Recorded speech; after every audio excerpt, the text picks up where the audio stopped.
Yes, that's right. It's a scary time of year. And no, I'm not talking about Halloween. I'm talking about something even scarier. It's mortgage interest rate madness. We are going to run through the trend in mortgage interest rates that we noticed in October. It's going back for many years. And make sure you stick around to the end because we're going to talk about an even more special trend we found for election years and the one time it was different. Are there any similarities to what we might see in the next few weeks? And here it is, scarier than a ghoul costume or clown costume if you're like my wife who's deathly afraid of clowns. You can see that this is the season for mortgage interest rate increases. Now, we just had the Fed fund rate cut by 0.5 point, and now, of course, it doesn't directly affect mortgage interest rates, but it should lead to things dropping, and we did start to see a drop here, and then it turned around and went back up. Is this unusual? Well, look at our humps. We got a hump back here, and where is this hump? This is last year. A similar tale where we saw an increase in mortgage interest rates.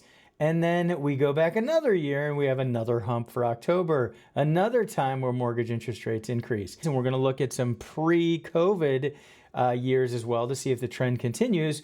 We can see that what happens is it's a peak. And by the peak, we mean it goes up and it gets ugly and then it drops as we get later into the holiday season.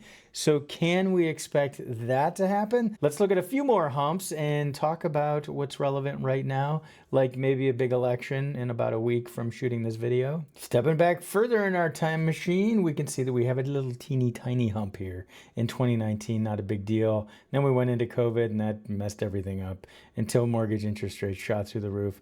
Boy, none of us would have minded paying what we see here back at this hump. We've got 2.81 at the end of October in 2020. Crazy low interest rates. Oh, here we go. 2018, we notice a hump again, and then it subsequently drops through the rest of the holiday season. And back in 2017, little teeny tiny hump. So we can see that out of these years that there's been several years where this time of year things go through the roof. Mortgage interest rates increase and then subsequently drop. So this year is an election year, and we can go ahead and take a look at what happened in October of 2020, the last election. Went from 2.81 at the end of October all the way up to 2.84. So a big, huge spike. This time, mortgage interest rates were being kept very, very low as we were attempting to recover and come out of COVID. So we can't really extrapolate much from what was going on that October, but we can in the previous election. How about 2016? So going back to October of 2016, the last time we had a presidential election in more normal times, not artificially low interest rate times, we can see that things did spike. In fact, there's a dramatic spike. From the end of October, we went from 3.47 through December, we went to 4.32. So that was a big spike, almost a full point in mortgage interest rates, and this is not one where things decreased. So this is not one where we see a quick spike and things turn around like we saw in other years. They continue to go up and up and up all the way through the end of the year. That, based on the trends we've seen, is atypical. So we can see a big increase in mortgage interest rates in 2016 and that presidential election. Going back, we're trying to see if there's a pattern. We've already established that October things tend to go crazy with mortgage interest rates in several of these years. And let's see if there's a pattern with the election years. So going back to October of 2012, we see a slight uptick and then rates drop through the end of the year. And the next election before that was in 2008. And we do see that same spike in October.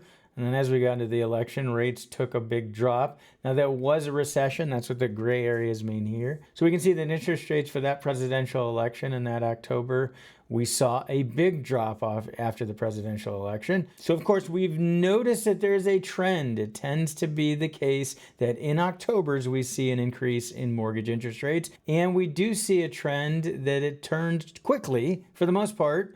And it does tend to turn quickly for the most part in election years as well, except for the atypical election year of 2016, where mortgage interest rates continue to go up through the end of the year. So we've shown you that it is typical this time of year, as easy as it is to forget, that there is this scary time where mortgage interest rates will continue to go up. What do you think is going to happen? We can see we've got our typical October increase here, and we've got an election year as well. And coincidentally, we have the same candidate in 2016 that we have in 2024.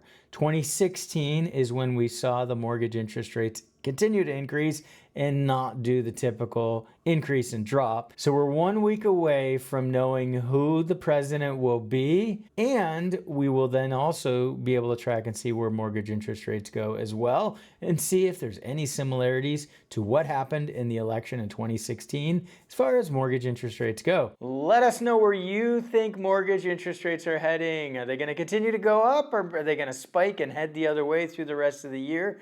We want to know what your mortgage interest rate predictions are. Make sure you subscribe to our free weekly email newsletter so we can keep those updates coming directly to your email inbox on what is happening to mortgage interest rates. Thanks for tuning in. This has been Christian Walsh, real estate agent with Wire Associates, and we can't wait for you to watch this next video.